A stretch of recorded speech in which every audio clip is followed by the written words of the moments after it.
In today's videos we talk cleansers and cleansing, such an important step in skincare, one which can actually alter a lot the results, the good results you have with your skincare. So stay connected, we're gonna talk all cleansers typologies.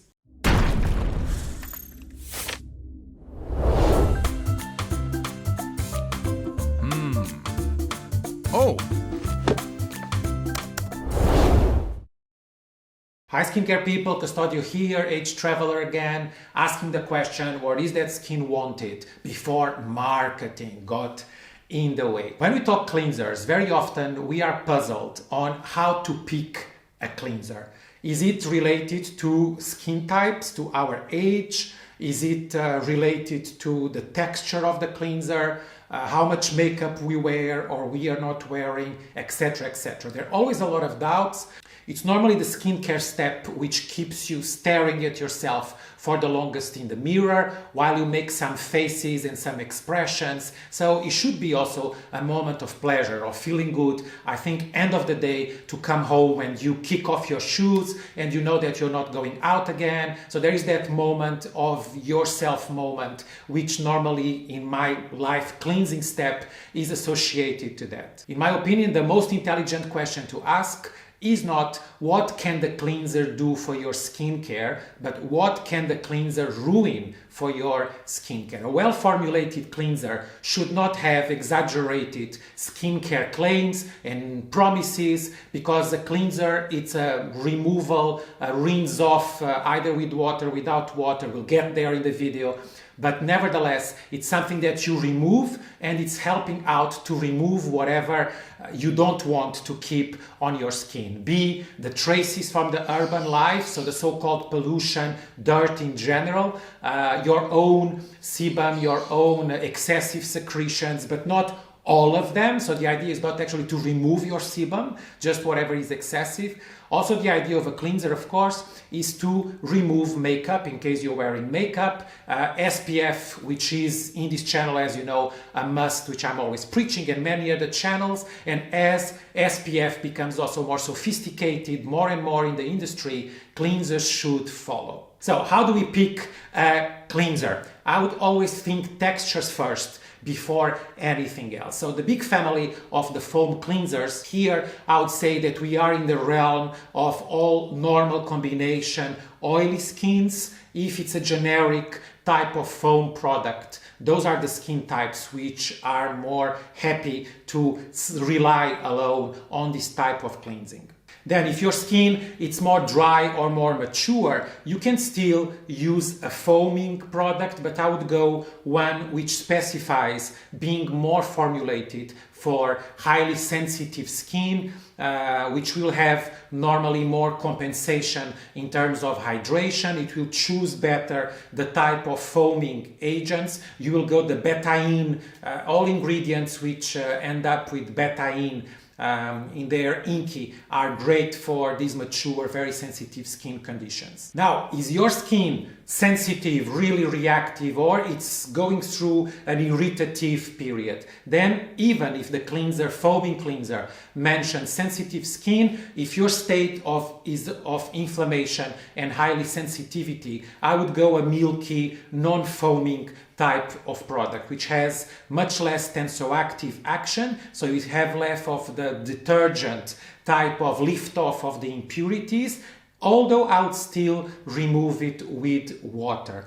In my book, cleansing involves water. The idea of cleansing without water, being softer and safer for sensitive skin, it's something I question mark, because residues of leftover makeup, SPF and the cleanser itself, while only being removed with tissues or cottons with some sort of toner, I don't think it's a safe way to cleanse. So even if you have to go a mineral water, a mineral spray type of Evian spray, then do it, but involve water while removing. One of my most popular videos, one which has the highest number of visualizations, and I felt the interaction from those who watch it, it's actually this one over here, which is don't wash your face in the morning. This is my take On skincare, I know many other advisors say that washing twice, unless your skin is more oily, prone to acne, it might be more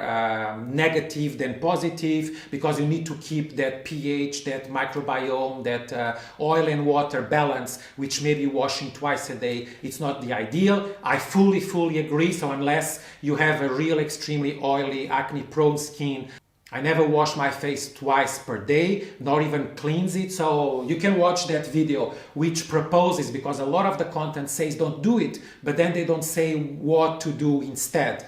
And I'm giving you my personal take, which is having this wardrobe of masks, and every morning I'm kind of experimenting with different masks, and I think this brings beautiful results for your skincare. General guideline, the idea that foam cleansers for normal to oily, foam cleansers specific for sensitive skin, for normal to dry, dry and mature, and real sensitive skin, no foam even if set for sensitive skin, then more the milky, and all in between. Of course, you also have the combination of two, which is the famous double cleansing. What do I think about double cleansing? I think it makes sense. So double cleansing, I'm sure all of you already know what I'm talking about. So using non-foaming first, which can be a milk or an oil or a balm, something which is more softly dissolving the makeup and the SPF, whatever leftover traces from the products you applied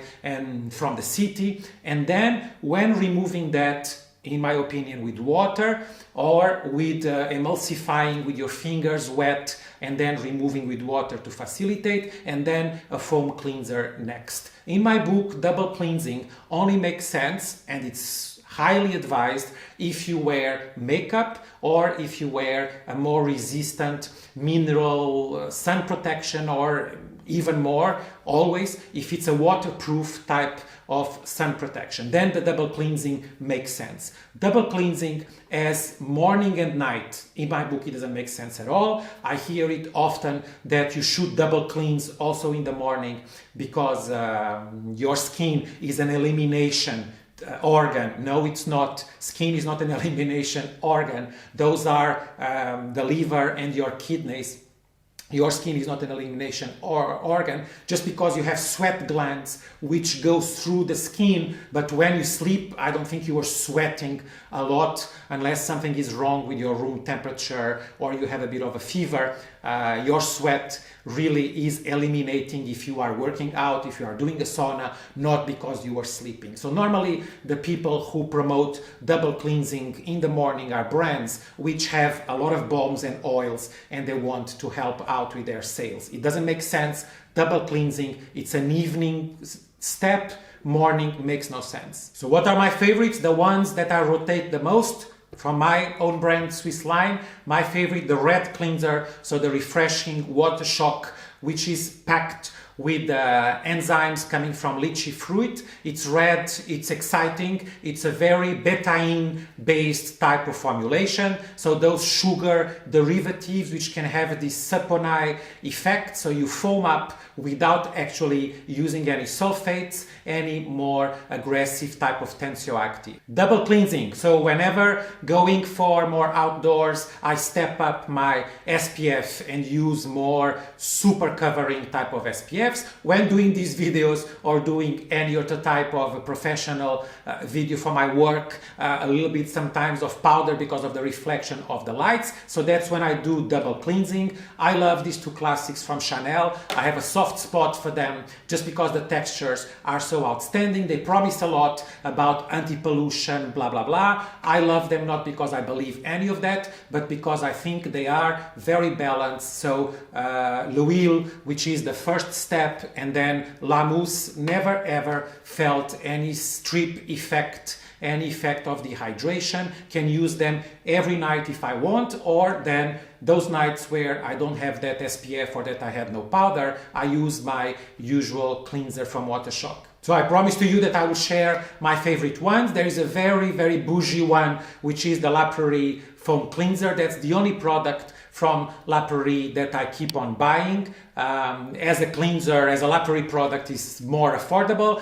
As a cleanser is quite a high-end priced, but it's really this super pleasure foaming, which then I use after the superoxido dismutase from Yacht. These two guys together have worked always wonders. I think they're more at hand when I feel the skin more tired, or I feel that I need kind of a pick-me-up, which comes a lot from the superoxido dismutase. I have spoken about antioxidants extensively in the channel, also in case you're curious here, also with superoxido dismutase coming to the forefront. And for those of you which are enjoying these weaknesses of these a bit high-end, high above the clouds type of cleansers, if you want to go more on a budget and lighter, there is for double cleansing under $10, you can still find your solution. So the Swissline cleanser from The Ordinary. This is the big tube, there is a smaller one. This melts without that tensioactive. So it's basically the Swissline, which is this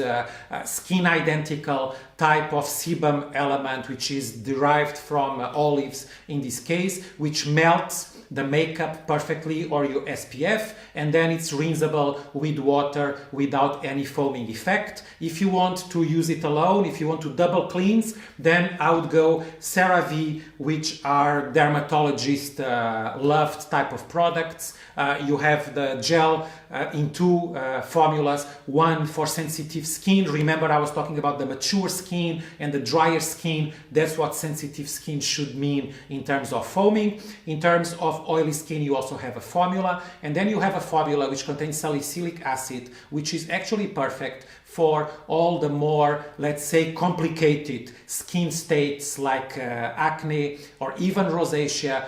At this level, without alkaline pH, salicylic acid, which is in a soft, low concentration, can actually help with keratosis pilaris, even with rosacea, with mask and all those type of problems. So you see, there is always these alternatives have different price level. The one thing which is important is that you listen to your skin. If your skin is red after removal, if you feel the skin like tight, it means that it's too aggressive, the type of product that you are using. And if you love them, it's because they love you back, and then your skin loves it at all. So let's say no to boring skincare. See you next week. Ciao.